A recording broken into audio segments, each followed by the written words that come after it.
আপনাদের ব্রিজের অবস্থা কি? ব্রিজে তো পুরা প্রচুর হারে কাজ চলতেছে, কোনো কমতি নেই, 100-100।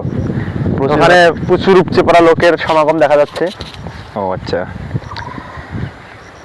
সমাগম দেখা যাচ্ছে, কিন্তু দেখা যাচ্ছে যে মানুষের আবাদি জমি এবং ফসলি জমি খারাপ অবস্থা। ওই আবাদি এবং ফসলি যে পাশে যে ভুট্টা ক্ষেত, এই পাট ক্ষেত, ব্যাপক ক্ষতি, ব্যাপক, যেটা ভাষায় প্রকাশ করার মতো না। মানে সেটা কেন আর কি? সেটা কি বলবো, আর এখন সরকারি কাজ, রাস্তা বৃদ্ধি করতে হবে, সেই উপলক্ষে এখন কিছু তো বলা যাচ্ছে না, আবার সহজ যাচ্ছে না, এইরকম একটা অবস্থা। বলাও যাচ্ছে না, সহজ যাচ্ছে না, না, যেটা জনকল্যাণমূলক কাজ চলতেছে না, তাই নাকি? এখন কিছু বলার নাই, কিছু করারও নাই, কাজ হোক। আচ্ছা, বহুল কাঙ্ক্ষিত এই ব্রিজ। তো এখন ব্রিজ নিয়ে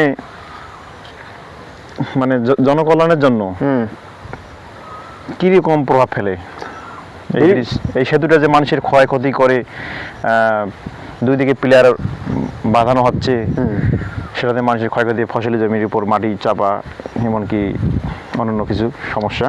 না, এখন এখানে আমাদের কিছু বলারও নাই, কিছু করারও নাই, মানে এরকম একটা অবস্থা হয়ে গেছে যে বলাও যাচ্ছে না, সহজ যাচ্ছে না।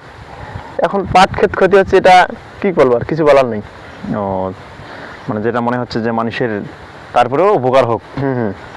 তবে কিছু ক্ষতিপূরণ যদি দিত তাহলে মনে হয় একটু ভালো হইতো, কিন্তু সেটা তো আশা করা যাচ্ছে না। যেটা মনে হচ্ছে যে আমাদের পক্ষ থেকে বোঝা যাচ্ছে, যেটা এই মুহূর্তে কোনো ক্ষতি সাধন বা কোনো ক্ষতিপূরণ দেওয়া সরকারের পক্ষে মানে কোনো আশা রাখাই না, বা আশা রাখাও আমাদের যায় না। সেটাই এখন সেই সুযোগ আছে কিনা আমি বলতে পারবো না। ও আচ্ছা, তো ঠিক আছে, ধন্যবাদ ধন্যবাদ সবাইকে।